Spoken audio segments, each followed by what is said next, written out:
Barcelona के लिए वो एक प्लेयर नहीं था, वो एक हीरो था। रियल मैड्रिड के लिए एक ट्रॉफी, लेकिन फुटबॉल के लिए लुइस फिगो एक कहानी बन गया। एक ऐसी कहानी जहां लॉयल्टी, पॉलिटिक्स और पावर सब टकरा गया।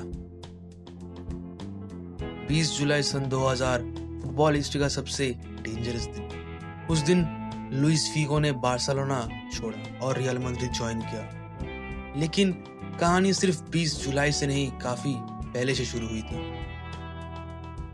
4 नवंबर 1972 लिस्बन, पोर्तुगल। यहाँ पैदा हुआ लुइस फिगो। स्ट्रीट फुटबॉल, छोटी ग्राउंड्स और एक बड़ा सपना दिल में। 1989 में स्पोर्टिंग लिस्बन के लिए प्रोफेशनल डेब्यू किया लुइस फिगो ने। पोर्तुगल को एक नया फ्यूचर स्टार मिला। फिर आया 1995, फिगो के लिए dream come true day. Barcelona ने फिगो को साइन किया। बार्सिलोना में फिगो एक प्लेयर नहीं था, वो एक लीडर था, एक क्रिएटर था। और 1999 में फिगो को बार्सा का कैप्टन बनाया गया। कैंप न्यू के फैंस उससे प्यार करते थे। एल क्लासिको में जब वो बॉल टच करता था, स्टेडियम रिएक्ट करता था। सब लोगों को लगता था फिगो और बार्सिलोना का रिश्ता कभी नहीं टूटेगा। मई सन 2000 मैड्रिड में एक इलेक्शन चल रहा था।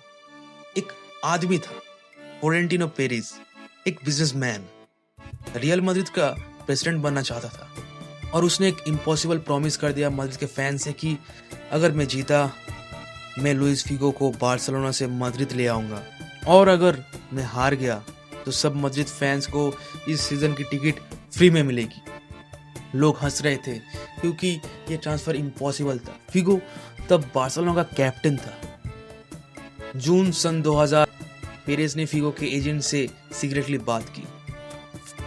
एक सीक्रेट कॉन्ट्रैक्ट बना। कंडीशन ये थी, अगर पेरेज जीता फिगो मैड्रिड ज्वाइन करेगा, अगर पेरेज हारा तो फिगो को 6 मिलियन यूरोज फाइन मिलेगा एज अ पेनल्टी, और अगर पेरेज जीता और फिगो ने मना किया तो 35 मिलियन यूरो की फाइन फिगो को देनी पड़ेगी पेरेज को। फिगो ने सोचा, और ये चीज उस वक्त के सब लोगों ने सोची थी कि शायद पेरेज नहीं जीत सकता, और उसने कॉन्ट्रैक्ट साइन कर दिया। लेकिन ये उसकी जिंदगी की सबसे बड़ी गैम्बल थी। 16 जुलाई सन 2000 फ्लोरेंटिनो पेरेज इलेक्शन जीत गया। फुटबॉल वर्ल्ड शॉक में था। फिगो कॉन्ट्रैक्ट में फंस चुका था और सिर्फ 2 रास्ते थे, 35 मिलियन यूरो फाइन या रियल मैड्रिड की जर्सी, या एक लास्ट ऑप्शन भी था, जेल।